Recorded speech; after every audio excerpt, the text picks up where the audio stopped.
This story from The Cut is asking, are we all living beyond our means or is the system just set up that way? Hmm. It feels like everybody is broke even when they're doing everything right, quote unquote. Yeah, And like the story points to the cycle where rising cost and student debt and what they call the doom scroll to checkout pipeline absolutely. is pushing people to overspend. And one woman they profiled has like, 50K in student loans, ended up paying 600K. It's not Hmm. 600K, sorry, 60K just on the private portion. And she couldn't find stable work. And that's kind of the point, I guess, is that for a lot of people, it's not just reckless spending, it's like survival and in a system where it feels set up for you to fail. Right. And it's the question isn't like, are we overspending, but is modern life designed to keep you in debt? And I mean, to some degree, it kind of is.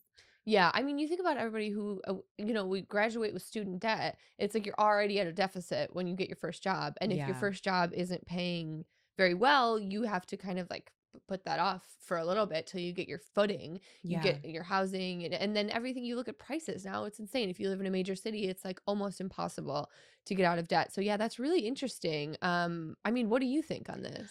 I mean, I think it's twofold. I do think to some degree we all are on our phones doom scrolling to check out. Oh yeah. And like I get that you're doing that to feel something. I am so guilty of doing this and it's like a Yeah. privilege that I am not in more debt from that.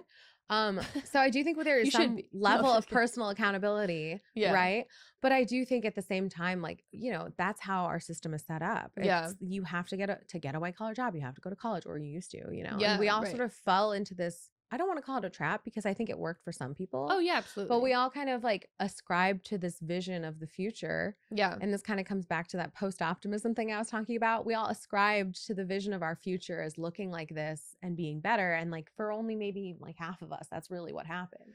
Yeah, well, and the truth is, and we talked about this last week on the podcast, college grads are still making more money Yeah. than people who don't have a college degree. Hmm. So, you can't even argue the fact that like maybe we don't have to do that. It's like still feels like a necessity, but then the consequence is then you graduate with student debt. So it's like Yeah. actually which one weighs out? Like if maybe you're making more but you are still in debt, Right. it's like I don't know what's better. Someone who doesn't have debt and didn't go to school and is able to make a lower wage and then hopefully get promoted and go up that way. I don't know. I mean, it's like the chicken or the egg? Yeah. And I guess it kind of just depends on what you value and what kind of work you want to do. And I mean, there's so many other variables in there. It just depends on the person. But Yeah.